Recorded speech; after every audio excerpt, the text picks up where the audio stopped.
If you are working in an industry that isn't necessarily the funnest industry or the most exciting to market, I am so excited for you to listen to today's episode. I have Cindy, who is actually one of my clients, and I wanted to have her on here to explain all the different things that she's doing within her business. And she's in the accounting industry. So I'm assuming most people would think, well, accounting is boring. Why would I listen to this episode? We're talking all things about creating passive income through online courses, doing in-person events, like different things that you wouldn't think to do within this industry. But she wanted to be someone different, and she is someone totally different in terms of how she is showing up within her business. And one thing that I really wanted to point out, she has gotten 80% of her clients right now through Instagram, and we have grown her email list from 200 to over 1,200 people, probably even more at the time that you're actually listening to this now. So she has a wealth of knowledge to share, not just accounting stuff, not just tax stuff, like so much business information that anyone could apply to their business. And I know it's going to inspire you to look a little bit different of how you are doing things within your business and think a little bit outside the box. So let's dive right into it. Let me bring Cindy on. Hey, Cindy, welcome to the More Than Social podcast. Hi, Lisa. Thanks for having me here today. Of course, I'm so excited to dive into how entrepreneurs in general, business owners can save more money, which I know we're going to talk a lot about today. And I know our listeners are really going to appreciate that from you. But before we dive into more the saving money side of things, I would love for you to explain who you are, what you do, and how you got into business in the first place. So, I'm the CEO of Elevated Accounting. I started my business about a year and a half ago. I've been in the accounting industry for 10 years now, with having my CPA designation for about five. And I've worked at many different firms. I've worked at small firms, one of the big four firms. And I just felt like I was just missing having a purpose on why I'm doing what I'm doing. And I was mostly doing like behind the scenes work. And I really just wanted to work directly with clients and have a meaningful impact on their business. There's so much you can do to provide your clients value besides just filing a tax return for them. And that's what led me to looking into what's more I could do with my CPA designation.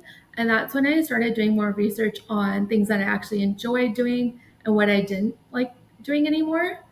And I started researching and I found that there was such a gap in the market for the education aspect. When someone's starting up a business from an accounting and tax perspective, they often hear things from friends and family that aren't entirely true, or it doesn't even apply to their situation. And there's so much misinformation out there. And even when like someone is looking at the CRA website, like it's overwhelming to read and try to understand. Even as a CPA, like I have to read through it various times too to make sense of what they're actually saying. And it's not user friendly. And as entrepreneurs, like we're so passionate about what we do, but the finance side is where most people are struggling. And in order to grow and scale your business, you need to understand what the numbers are telling you.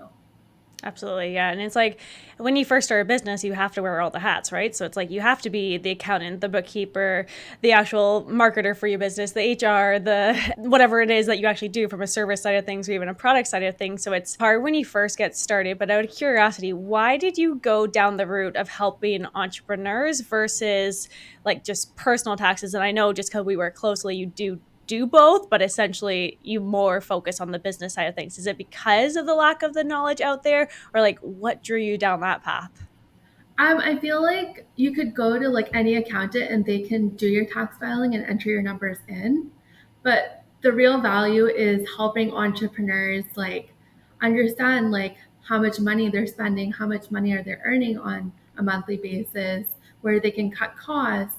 A lot of entrepreneurs don't even know what they can write off in their business, and they're losing out between like five to $30,000 of write-offs because they just don't know. And even when someone is working with an accountant, they feel intimidated by the process. And it's like they don't even know what kind of questions to even ask. Mhm. It's wild to me that you say like some people don't know. Like, so I don't know if you know this, but when I went to school originally in university, I was going to be an accountant. Like, that was my Oh, initial wow. I path. didn't know that. Yeah, and I don't know, I dropped out and I was like, "You know what? This isn't for me," but I always loved numbers, hence why I do digital marketing. It's still a numbers game at the end of the day, but I don't know if it's because I've always been a numbers person that I've just always been so aware of all the numbers happening within my business, but I don't wanna say I can't understand, but I've never been in this situation where, like, people just don't know what's going on behind the scenes. Yeah, that's totally common. And, like, do you find there's, like, a certain industry that isn't as aware, or is it just, like, just people in general? I think people in general, but I feel like it's more women because a lot of times in families, like men handle the finances and everything. Like I have younger Mhm. women in their early 20s starting up like their lash tech businesses, like hair and makeup. And they've always had their parents like take their tax information, get it filed. But now they want to like really understand what's going on in their business. How do they take it to the next level? So it's really inspiring and so empowering seeing younger women starting up these businesses and want to be in full control of what's going on. Mhm. Yeah, no, it's amazing to see just young people in general starting their own business. Like, it's definitely a growing industry, especially obviously since COVID, more and more people have started businesses. Now, when you first started your business, obviously you're the accounting side of things, so you definitely had a clear understanding of your numbers and books and all that stuff. Out of curiosity, is there any part of your business when you first started that you struggled with? Just putting myself out there and getting out of my comfort zone. Like as an accountant, people think like you're boring and like even the industry, like public practice, it's like you work for a firm, you file taxes. Not many firms are posting like social media content, providing education tips like on reels and stuff. And I felt like that was something new that I was testing out and just wanted to see like how it would grow and just posting consistently I feel like has helped my business grow where 80% of my clients come from Instagram directly. 80%. Wow, Yeah, that's actually awesome. Now, little backstory for everyone listening. Cindy and I work together. We are setting up an online course for her. We have paid ads going for her. So, like, there's a lot more behind the scenes stuff that I want to talk about shortly. But out of curiosity, has it always been Instagram for you? Has that been like the main platform? I have tried like LinkedIn, I've tried TikTok, but I feel like the most engaged community and supportive people and where my clients are coming from has been Instagram. So I Hmm. feel like Which is that interesting. it is, yeah. And I feel like younger people are more open to like learning more about why and how to do things rather than just having like a tax return or something prepared for them. Yeah. Okay. And then totally switching gears completely. When someone is doing their own taxes, so you mentioned that a lot of parents would do their taxes like as the people are growing up, for instance, and my mom did my taxes in the beginning Yeah. until I started a business. That's when I got an accountant. What if there was a business owner listening right now and they were doing their own taxes? What's it called? There's like the different TurboTax, I think it's TurboTax called, is a common one. like programs like that. Like, what is really the difference between hiring an accountant like yourself versus just using this online program that is designed for it? I feel like working with an accountant, they know like specific tax schedules and like you provide them information and they automatically like click like this person's eligible for these kind of credits. Also, when someone runs a business, how my process works is that they'll send me all their information and then I would go through it, enter it into the software. And then there's so many additional things that they haven't thought about, or maybe like their home office calculation isn't accurate. So it leads me to look at like what's kind of going on in their business and additional write-offs that they're missing out on and helping them build like certain aspects and foundations going forward as well. So if they send me like all their invoices and stuff and they want me to track it for them, I'll provide them with like an Excel template and teach them how to do like their own bookkeeping going forward and provide them with like a tax write-off category sheet which they can keep on hand and work through throughout the year so they know exactly what they're getting and what they can focus on. So then from a strategy standpoint, and I hear this all the time, it's and you kind of mentioned it, is there's like one side of it where you just submit your taxes and you upload the documents, but then there's the whole strategy behind it from a scaling perspective. what type of conversations do you have with entrepreneurs to scale their business? And whether that's setting up the foundation to scale, or whether even, let's just say, they're scaling rapidly within their business, like what conversations do you have with these people? A lot of times, like their sales are growing significantly, and then they're losing money because they're paying just as much on certain things and not really Mhm. looking at like the cost to income ratio. Like I had conversations last week with two business owners. Their income's growing significantly, but they're paying like just as much in like subcontracts and employees. And it's like your sales should be growing more than what you're paying as costs. And really Mhm. understanding that if your employees are doing more work and it's costing you more, are you really charging enough for that certain service or product? Interesting. So, is there like a formula that you would recommend? So, if someone is, let's say, they're at the baseline and they have a specific amount of expenses versus profit, as they're scaling, like I can totally understand what you're saying. It's like as you're growing, as you're getting more projects, you also need more workload from your subcontractors, employees, whatever it's going to be Right. for you. But how do you know what is the right ratio? What I usually do is take the total cost and divide it by the total income, and then it gives you a percentage of how much income you're actually spending on that certain cost. Oh, okay. And is that how you would help people price things properly too? Yeah, so I get an understanding of like how much they're currently charging, like how they even came up with those kind of prices. And then breaking it down like monthly, so we get an understanding of like how much income they're earning month to month, what their costs kind of look like. And sometimes a lot of people charge by project too, and then they're not really looking at how many hours are involved. So sometimes breaking the total income for that project divided by total hours, it gives them a better understanding of how much they're actually charging per hour, and does it make sense? I was working with two wedding planners, and we broke down their packages based on how many hours they're spending, and they were only earning $25 an hour. Oh wow, So that was really wow, eye-opening for it's them, obviously that really low. and they weren't really tracking their hours either. Yeah, and I can see that happening. Like, I mean, I do a lot of just set packages based on what we're doing. And sometimes it's hard to actually define how many hours it's actually going to take to do a product. Or, I mean, from a wedding standpoint, like, yeah, they're there for 8 hours, whatever the case may be. But when someone's first getting started, just from a pricing perspective, how would you recommend choosing the right starting place? That's a good question. So it really like depends on where they want to position themselves in the market. I know a lot of people look at like industry averages, they look at competitors that offer similar products and they price based on that. But I know a lot of people like they have those limiting beliefs like I'm new in business, I'm inexperienced, I can't charge that much. And then they end up charging like a lower fee. And then it just becomes harder to increase your prices later because you don't feel comfortable.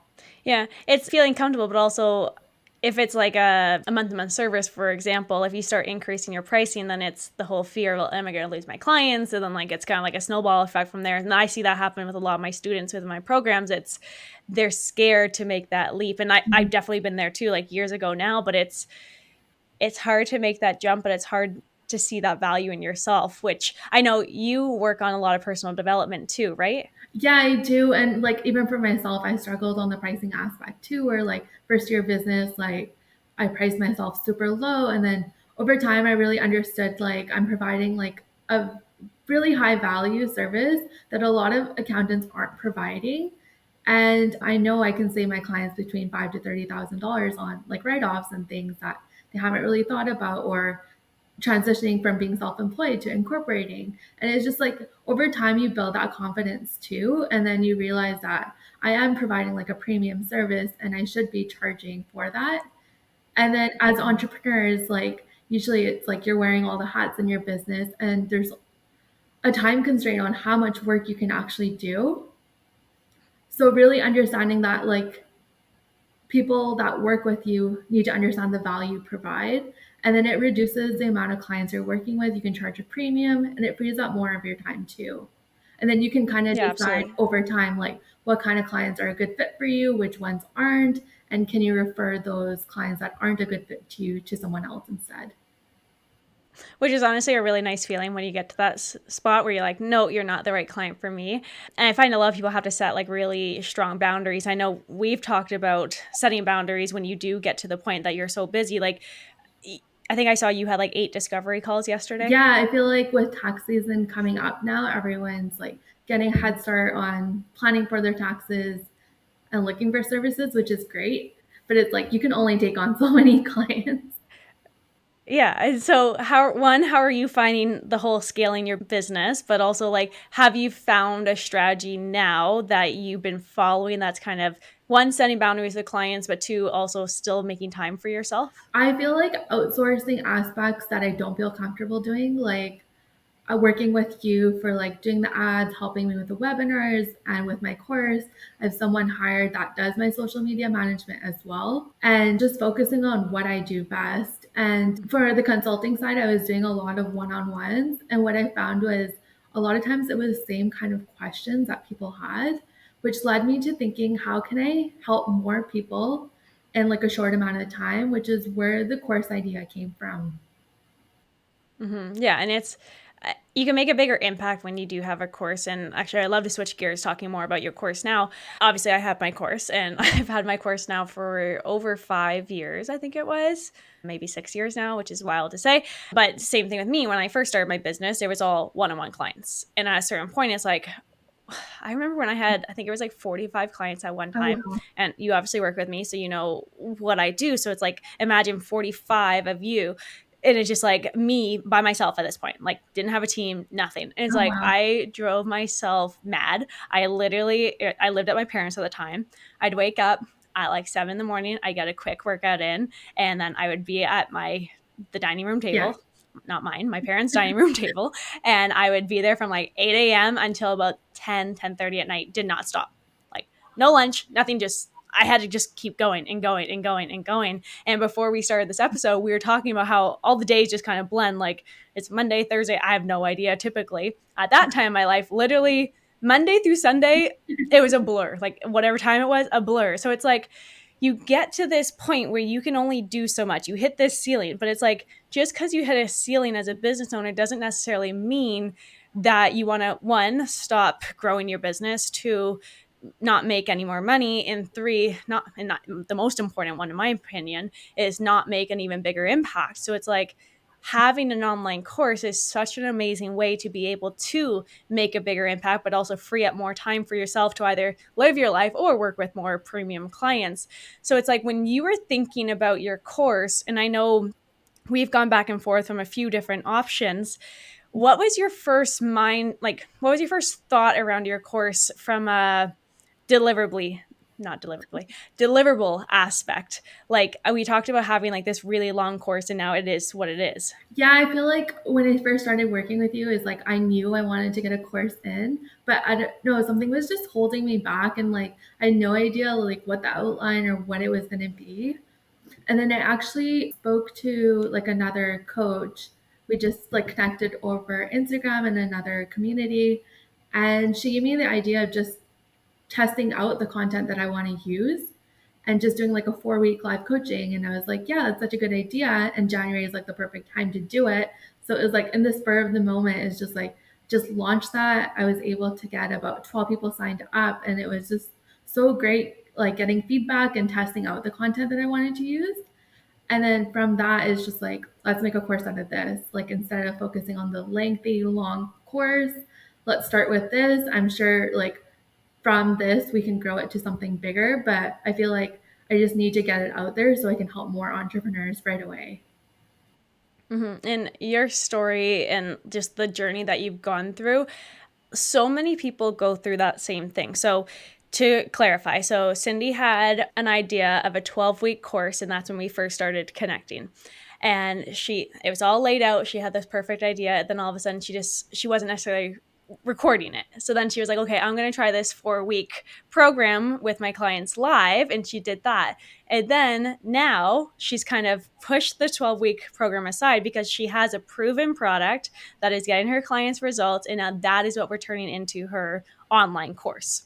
So sometimes you come up with this idea, and I find most people will come up with this idea and they implement it before they actually test it.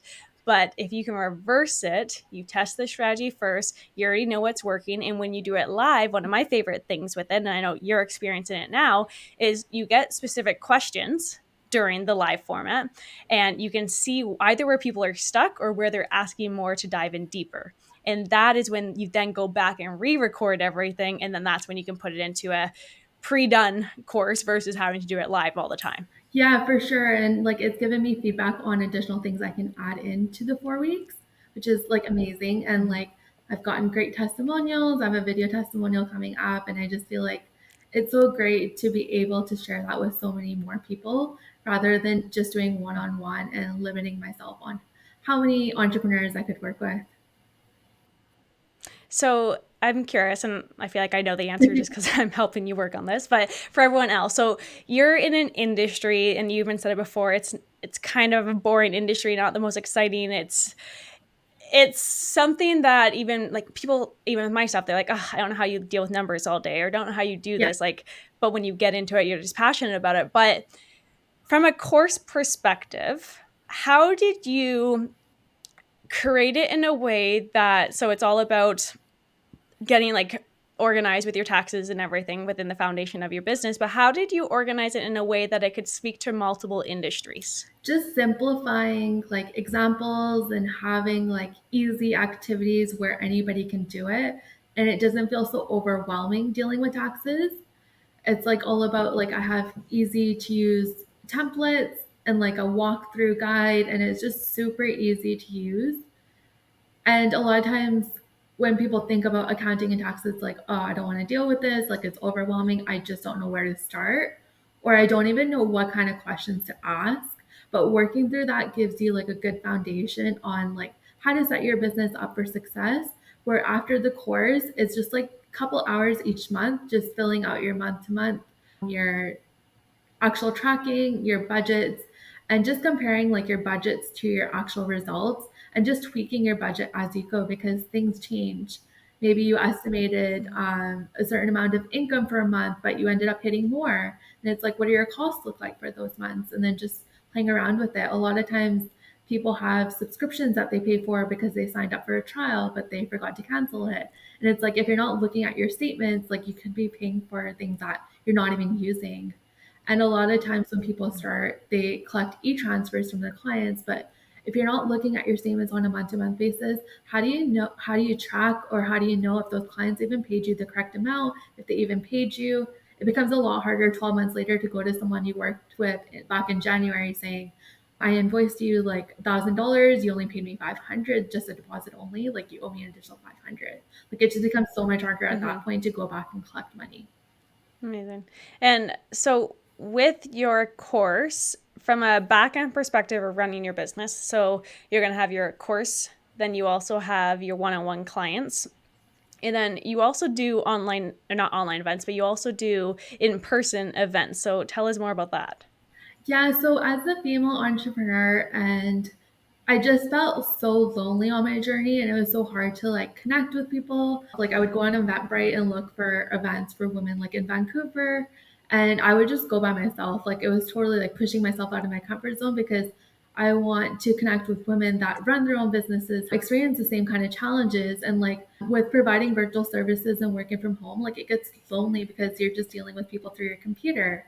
And like I just missed that personal like connection. And so I started off with going to events in Vancouver, and then it became exhausting trying to like plan out because I live in Abbotsford, it's about an hour away from Vancouver. So like just planning ahead of time, like an hour drive there, getting ready and stuff, and then an hour back. And it just became like a time consuming process. And I just felt like locally where I live, there's no events where women can just come connect, have fun, and just hang out. A lot of times when you go to networking events, it's like so professional, so intimidating. And then it's like you only speak to a certain amount of people, and it's just hard to like walk up to people and start introducing yourself and talking. So Mm-hmm. I just wanted to create like an event where women can just come connect with other women and just have like ice-breaking networking games where it becomes easier to talk to people. And I hosted an event in October last year, and it had a great turnout. I had no expectations. I didn't know if anyone would even attend, and I had about 40 women come out. And then I had events in January and February as well. And it was about like 20 to 15. And it's just so nice to have more women coming out, getting out of their comfort zone, and just connecting. And I feel like I just want to create a community where women can just hang out, have fun without judgment, and then also providing them with resources for like finances, health, and wellness because everything's so connected. When I mean, one, from the lonely aspect of being just an entrepreneur, like everyone feels it, but I feel like from social media you only see The good parts. the good stuff. You only see the highlight reels of what's actually happening, but like there's days, yeah, you're just there by yourself for days even without actually talking to someone or only talking to someone behind a computer. I actually joined a networking group almost 5 now because of the exact same reason. Like it Yeah. was for 4 years. I was home by myself and I was working on my computer behind Zoom. Like, yes, I was able to travel a lot, which is amazing.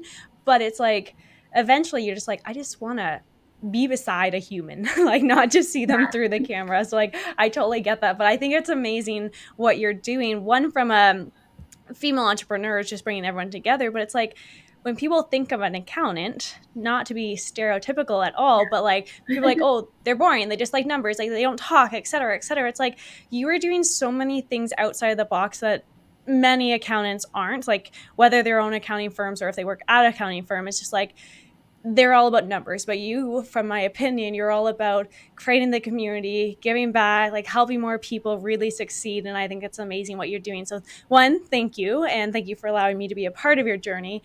Now, I Thank am you. curious at going back to the whole Instagram side of things. You said 80% of your clients are coming through Instagram, right? Yeah, that's correct. What has been your biggest struggle on Instagram? And what has been your biggest win so far besides just getting clients off of Instagram? Like, what do you think from like a personal side of things? From the personal side, like at the beginning, it was hard to like come up with like content. Like I'd look for like other accounts for inspiration. And then I just got to a point where like I want to create something that's authentic and me. So now it's like the content just flows. And it's so much easier to just like record a video of me talking and just post it. Before I would like watch it for hours and feel like totally uncomfortable and just like felt like cringed out on like hearing myself talk. And now it's just like this information is helping so many people, so I just need to post it. And over And time, that like I think the big thing is just being consistent with it. Like I'm posting every single day. I'm getting like a lot of like direct messages and conversations started in my like feed and stuff. And it's just so nice to connect with people that I wouldn't be able to connect if it was just like in person trying to find people. mm-hmm.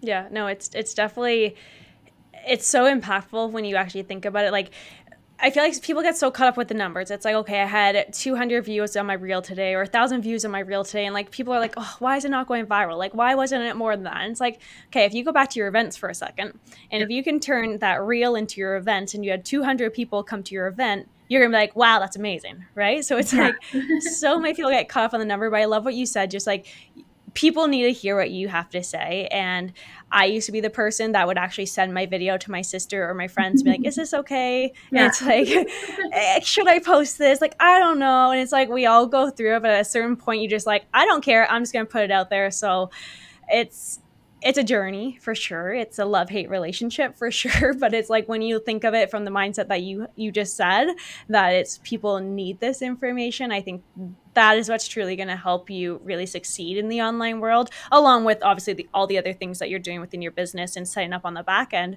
Now, I have two more questions for you. But I Okay. know I'm just picking your brain at this point. Okay, first question I have is, so we have set up like online checkout pages and everything within the CRM that we use for you. I would love to know from an accounting side of things how that has impacted your business in either a positive way, tracking way, like negative way, like I mean, hope it's not negative, but positive way. How is that impacting you? And from an accounting perspective, why should other people be setting up online checkout pages versus let's say e-transfers? Yeah, for sure. So with the sales page, I feel like it's so much easier to track on your end on what's going on and who's signing up. You get like their emails. And those checkout pages have also helped build helped me build up my email list as well. Like I remember when I started with you, I was at like probably about 200. And then as soon as we got those sales pages and things running, I think I'm at like 1100 to 1200 people now, Hmm. which is like Yeah, you're amazing because when you're trying to grow organically, it's hard to keep up with like emails and people you're speaking to. So it's nice to have those funnels and things set up where it's just tracking on its own and it's less time consuming for me. couldn't agree more. I think people underestimate the power in systems. Like yes, organic marketing is really impactful, and because you are so consistent on social media, because you know exactly who you want to talk to, like you had a really solid foundation before we even started working together. I know that is making a huge impact as to why your ads run extremely well. Like you're getting results that people were getting like 3 or 4 years ago that now they're like begging for the lead cost that you're getting. So I'm very happy with the results that you're getting and the That's growth of your amazing. email list. Like we see it like every day you're like 80 more people, whatever the number is, but it is relatively high. And it's like that database of people that you are building at the end of the day, the next event that you have, the when your course officially launches, the next webinar that you do, the next anything that you do within your business, you're not just talking to the 200 people now, you're talking to eventually thousands and thousands of people. So it's this snowball effect, but the work that you've done organically has definitely been helping that. Now, going to the second question, to save money within our business, you mentioned before subscriptions. So it's so easy to just have so many subscriptions in your business, but just looking at the clients that you've worked with, what are the three biggest either places that people miss out on from a savings perspective? Like you mentioned, five to $30,000 in savings working with you. Like that's huge. It's like, what are they actually doing? Right, yeah. So like the top three things I see people miss out on is their home office. Like you're paying property taxes, mortgage interest, or if you're renting, you're paying all these utilities. And a lot of people are working more from home now than in a physical office. So it's like really understanding the square footage of your office space compared to the total square footage of your home. Let's say it's about like 30%. Well, 30% of like all your home expenses you can claim in your business. Which is great. What about cleaning person? Yeah, cleaning for sure. I'm just trying to think. I was like, okay, what else can I add in here? And I saw that you posted, it was one time on your Instagram, I believe. I think you mentioned buying clothes for a photo shoot. You cannot write that off, right? Yeah, that's correct. But if you get like your makeup, hair, your nails done for that specific reason, you Okay, can but claim why not that. the clothes then? The clothes, according to CRA, you could wear them like on a daily basis Okay. outside of your work as well. Whereas like if you need like a specific uniform or like scrubs or something, you're only wearing that for business Okay. purposes. But if it's a business outfit that I wouldn't necessarily wear again unless I was going to a business meeting, I'm just like, hey, can I go It's hard shopping? prove with CRA. I mean, like you could totally claim it if you wanted to, but if CRA audited you, then you need to have like supporting documents and like proof that you only wore it that one Yeah. time. Cindy's like, no, just don't do it. Yeah. Okay. Don't go shopping unless you want to pay for it personally. Okay, fine. But hair, makeup, and nails. I never thought about nails. So that's an interesting one. Yeah. Like, there's so many things that you can write off that I know you're going to talk about your guide in a second, but there's so many things that you can write off that people don't even think about. And I think, like you said before, like that is the value of really talking to someone like yourself versus just trying to do it yourself. So I can personally appreciate that. I'm sure a lot of people listening to that can appreciate this. Now, your guide, I just mentioned it. I kind of threw it out there for you, but tell us about your tax write off guide. Yeah, so this tax write-off guide has like a list of 100 write-offs you can claim in your business. A lot of times, like we think of like the basic ones, but we miss out on so many. So it's nice to have this guide where you can just go through it and you can think, okay, like I can write this off, but I didn't do this, or I do have receipts somewhere, I just have to go and find them. And that way you're claiming everything possible. Another thing that people miss out on is mixing up like meals and entertainment and client gifts. So client gifts are like 100% deductible, whereas meals and entertainment are only 50%. So if you start mixing client gifts with your meals and entertainment, you're losing out on a 50% deduction. And the reason meals and entertainment are only 50% deductible is because CRA considers there to be like a personal component for you. Interesting. Question about the gifts. Is there like Can it be any type of gift that you can give a client? Yeah, anything as long as you have receipts and like you document on the receipt like who you give that gift to and what the purpose was. Okay, interesting. And then a question about the receipts. Do you have to have the physical receipts? Like I know you can take a picture and upload it to like QuickBooks or whatever you're using. I know like some people will receipts and then they just go back to like their credit card statements and try to make notes on that. Thoughts on that? So from a series perspective, you actually need to have like either a physical receipt or like a digital receipt, and having the bank and Mhm. credit card statements aren't sufficient enough. Okay, And good you to need to know. keep your Good records to know. for 6 years for each tax year. Yeah. So it's really important that digital is what I recommend because ink tends to fade over time, or we have these crumpled up receipts where we don't even know where we put them. Or it's that shoebox full of receipts that accountants love, Yeah. right? That's my dad is that person with his business. Here's all the receipts at the end of the Yeah. year. Go Here's the through bag, and I'm just it. like, I can't. Yeah, I can't do that. Okay, so I will make sure to link your guide, your tax write-off guide in the show notes below so everyone can download that, guys. It is so amazing. Like when she sent it over to me, I was like blown away by how many things that you could write off that you don't even think about, like nails, for instance. Never even thought about that. I also want to link your because it is so valuable for so many people. So I'll make sure to link that there too. But I do have one more question for you. And I actually asked all of my interviewees on the More Than Social podcast this. If you could give one piece of advice to a fellow entrepreneur, does not have to be accounting related whatsoever, what would that one piece of advice be? It would be to just believe in yourself. Like starting a business, like you have that idea and you really just want to start, but you don't know how, just start moving and doing the things. Like the how will just come up, and just like believe in yourself and trust in yourself. And a lot of times, like we're doubting ourselves, we're thinking like, why am I putting myself out there? What are people going to think?